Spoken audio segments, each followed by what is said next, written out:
when solving an equation, once again, we want to first start by looking at what's on the same side as the variable. So in this one here, we have a lot going on the side with the variable. When solving, you want to undo the order of operations, and the very last thing you want to undo is what's inside parentheses. So I'm going to limit this to just 3y plus 7 because that's inside parentheses, keeping in mind that's going to be the very last thing I get rid of. So now I'm focused on, well, what else is going on besides what's inside parentheses? And I have this multiply by 2. So I'm going to get rid of the multiply by 2 by dividing by 2. What I do to one side, I do to the other. So this 2 is getting rid of this 2. And on the left-hand side, what I have left over is 3y plus 7. So I've got my 3y plus 7. And then 68 divided by 2 is equal to 34.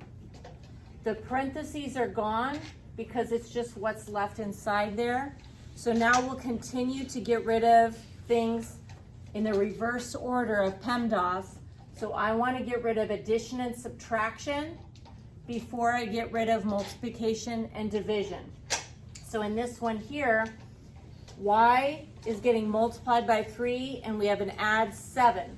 So I'm going to get rid of the add 7 first, and then I'm going to get rid of the multiply by 3.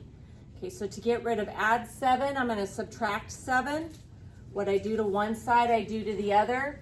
So on the left side, I'm still going to have the 3y there, and 34 minus 7 is equal to 27. Lastly, I'm going to get rid of the multiply by 3. So I'm going to divide by 3. What I do to one side, I do to the other. Y is going to be by itself, and 27 divided by 3 is 9. If you want to double check, you could take the 9 back up here, and 3 multiplied by 9 is 27, and 27 plus 7 is 34, and then 34 times 2 is 68.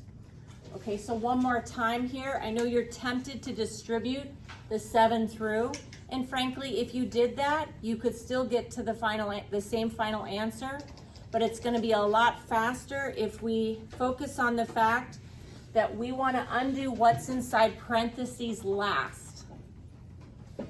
So I'm going to get rid of this multiply by 7 as my first step, worrying about what's inside parentheses last. So if I divide both sides by 7, what I still have here on the left-hand side is w minus 4, and then 14 divided by 7 is equal to 2. To finish getting the w by itself, there's only one thing that's still on the side of the w, which is the minus 4. So to get rid of that subtract 4, I'm going to add 4. What I do to one side of the equal sign, I do to the other. So w is going to be by itself, and 2 plus 4 is 6. If you want to verify your answer, you could take 6 and put it back up here. 6 minus 4 is 2, and 2 multiplied by 7 is 14.